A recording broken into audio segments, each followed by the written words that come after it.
In today's mini episode of Not Nice Clever, we're talking about how to maintain an abundance mindset instead of a mindset of lack and scarcity. And we're talking about this not because Kat and I are immune to having lack and scarcity mindsets. I'm sure they come upon us every once in a while, but we wanted to make sure that we had a conversation around this because as an entrepreneur, it's so important that you don't have that desperate energy because as Kat says, desperate doesn't sell, not on Tinder or anywhere else. Amen. And yeah, I think it's an important reminder for our clever crew because each new level of business or brand that we achieve for ourselves individually and collectively, it brings up new stories, new triggers, new things that we can work through. And it's all unknown as we continue to grow. And so this was something that if you have done any research into manifesting and understanding the importance of mindset and knowing that you can actually execute on that amazing strategy or that launch plan or take on clients like this or provide these types of results. Terms that I was seeing that were a little confusing to me, like abundant mindset, I feel like everybody knows. When it comes to having a lack mindset or a scarcity mindset, it seemed a little jargony to me. And I didn't really understand it. And so, of course, y'all know I go to my immediate former educator friend who's amazing at making things really simple and easy to understand. So I want to just talk about these definitions and what it looks like in practice, like what it looks like when you are hitting record to create or capture some new content, or what it looks like when you are in a pitch presentation, right? When you're vying for business, or what it looks like when you are interviewing a new potential team member or trying to recruit somebody to your team, right? In all those different situations, how do you approach it abundantly versus from a place of scarcity? So, abundant, I feel like we all know.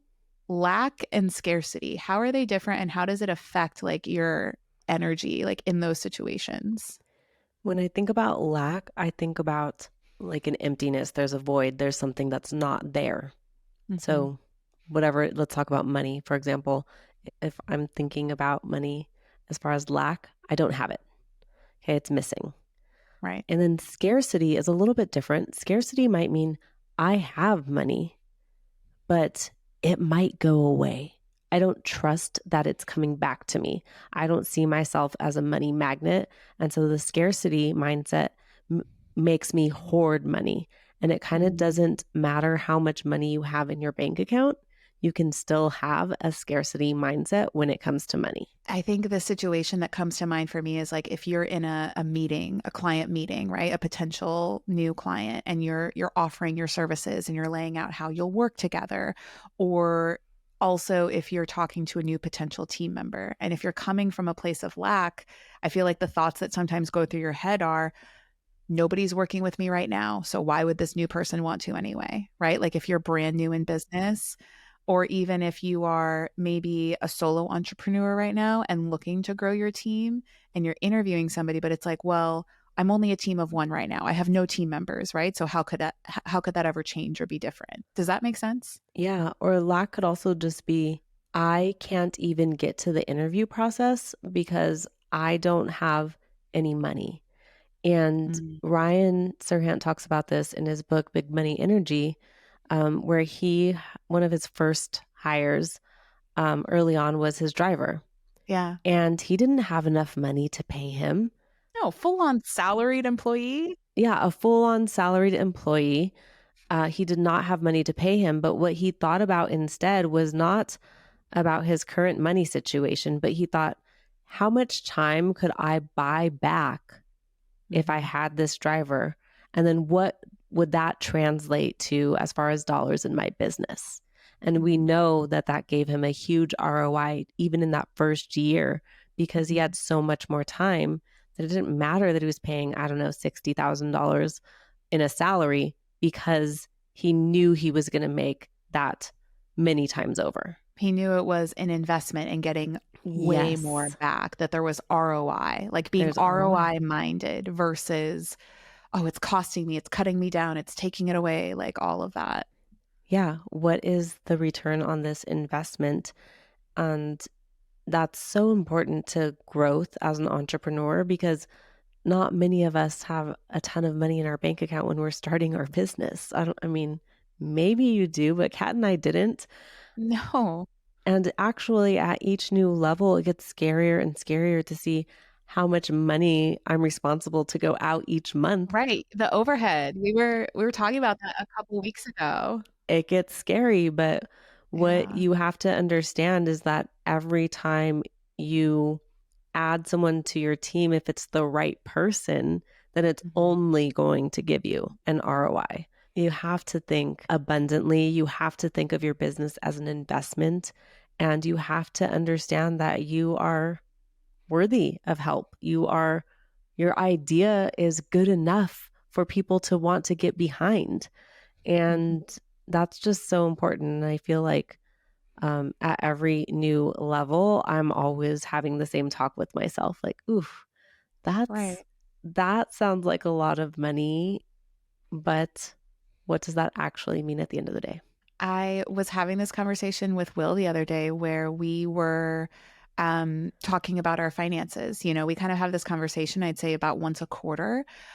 We haven't calendared it officially, but looking back now, we tend to like come every few months. Like we come back together and we look at our budgets and where we're spending our money. And our biggest discretionary category is eating out, dining out, because that's an extreme sport for Will and he absolutely loves it. And I remember having the thought because we looked at what our average amount spent in that category for the past 3 months was. And I looked at that number and then I looked at Will. I was like, that's more than the rent I paid on my first apartment when I moved out for the first time. Yeah. And it was just like a really cool moment to just see how far you've come. But now we have more overhead and different challenges and new problems to solve. Okay, I want to talk about then scarcity. So when you have things, so maybe you're not brand new and starting something out, but you are in it and you're growing and you've started to amass some wealth, you've started to amass clients, you've started to build your team. How do you deal with the fear of just like it disappearing tomorrow? That's scarcity, right? Yeah. Scarcity is, well, if I hire a team member to help me out with this, I'll actually lose money because right now I get to keep 100% of the profits. And if I have a Mm, team member, I'm going to have to split that.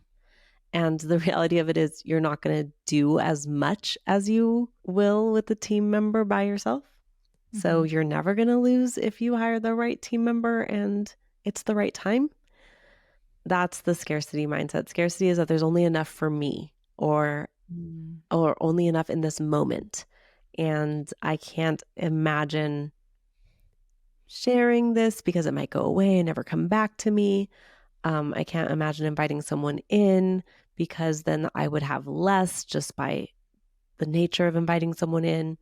And that's mhm. also not true. Not at all in how we're programmed or how businesses are built and scaled. Brands, I remember I had said this when I was speaking at a conference a few weeks ago. I was like, your brand doesn't just belong to you. Like, there are other people that participate in it. They root for you, they cheer for you, they feel things when they attend events and they watch your content and they DM you and you DM them back. It's like this, you're already involving other people. So now you're just doing it intentionally and on a forward trajectory. Yes.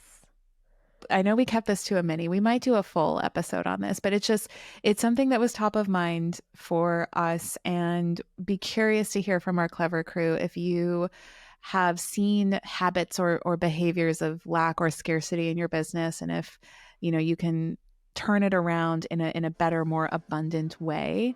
The stuff that's woo woo often honestly makes the biggest impact on your bottom line. So we would be remiss if we didn't give our manifesting pillar its day in the sun in this mini. Beautiful.